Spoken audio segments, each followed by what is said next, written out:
అలాగే నవ్వుతూ ఉండాలని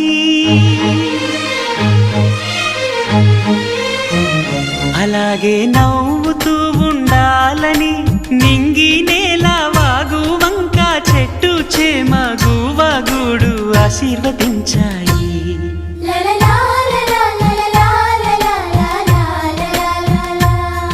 ఒక తోటలో ఒక కొమ్మలో ఒక పువ్వు పూసింది.